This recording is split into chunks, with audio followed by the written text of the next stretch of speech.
Bonjour à tous, donc là je vais vous faire une vidéo avec Taz. Dans cette vidéo on va travailler 2-3 petits exercices. Donc vous allez voir que je travaille sans laisse. J'aime bien laisser en fait le choix au chien de est-ce qu'il veut rester avec moi pour travailler, ou s'il se sent pas prêt émotionnellement, et ben il va s'en aller, peut-être qu'il va aller jouer. Mais je vais toujours essayer de le rappeler, d'attirer son attention, d'essayer de lui faire comprendre que travailler avec moi c'est pour son plaisir, c'est quelque chose de positif, il n'y aura pas de contraintes. Je vais l'écouter émotionnellement, si jamais il y a des choses qui ne lui plaisent pas, si jamais je sens que le chien il est dans l'inconfort ou qu'il me montre des signes de stress, je vais essayer de contourner ça pour lui faire comprendre que voilà, il n'y a rien de grave et que tout va bien se passer. Voilà. Donc là, voilà, en même temps je vais vous expliquer donc, les gestes. Alors quand je cherche à le rappeler, je tape sur ma jambe, voilà, super. Le pouce, c'est pour lui dire que c'est très bien. Donc là, il est en position de assis, donc c'est très bien. Je lui donne une petite récompense. Voilà, là il veut partir, il part. Je ne le force pas à rester. Je rattire son attention vers moi. Donc forcément, ça ne sert à rien de lui parler, il est sourd. C'est juste la gestuelle. Donc là, il ne veut pas venir. Là, il s'en fout de ce que je lui demande.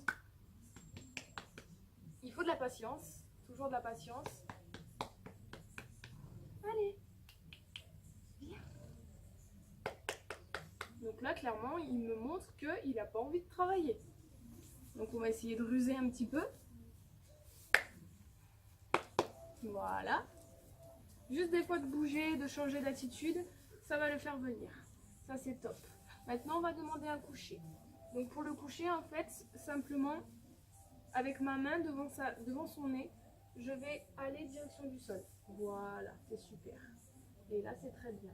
Je donne une petite récompense pour lui dire que c'est bien, et en même temps le petit pouce, le pouce c'est pour lui faire comprendre que c'est bien, c'est ce que j'attends de lui. C'est super. Donc là on va tenter à pas bouger, donc ça marche pas à tous les coups, hein, c'est l'apprentissage. Donc là pas bouger, c'est top, pas bouger. Je fais juste quelques pas pour l'instant, je lui demande pas quelque chose de très compliqué. Pas bouger, c'est bien.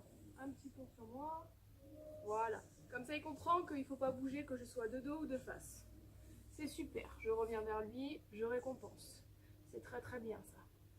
C'est top. Donc en même temps, c'est un chien qui est un petit peu compliqué au niveau de la manipulation. Il supporte pas les caresses en fait. Donc il faut toujours être attentif aux signes d'apaisement. Donc aux signes d'apaisement, ça peut être le détournement des yeux, le lèchement de babine, la queue qui arrête de remuer, le regard qui se tourne, la tête qui se tourne. Donc tout ça, ce sont des signes en fait qu'il faut toujours prendre en compte et qui peuvent montrer l'inconfort du chien pendant une situation. Donc à chaque fois que je le caresse, je fais attention à tous ces signes, et au moindre signe d'apaisement, j'arrête la caresse.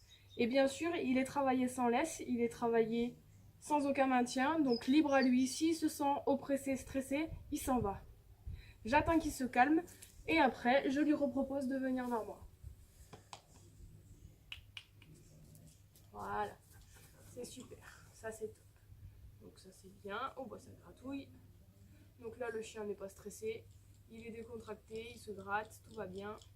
Il vient de lui-même se coller à moi. Même si des fois il vient chercher les caresses de lui-même, et tout d'un coup en fait non, il veut plus. Donc on respecte ses émotions. S'il veut pas de caresses, il s'en va. Je ne le force à rien. On va retenter un petit assis. Donc voilà, le assis c'est pas moi qui lui ai appris, il avait déjà cet ordre. Alors le geste c'est de lui indiquer en fait par le doigt, de lui montrer les fesses, il sait qu'il faut s'asseoir. J'ai gardé Scott parce que je veux pas le perturber plus que ça. On va redemander un coucher. C'est super. On récompense avec le pouce et la petite friandise. On va retenter une immobilisation. Donc là je lui fais le geste avec la main de ne pas bouger. Je m'éloigne. Toujours pas bouger. Et là je reviens à lui et je récompense.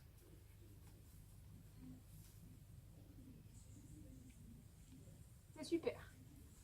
Il veut partir, il part.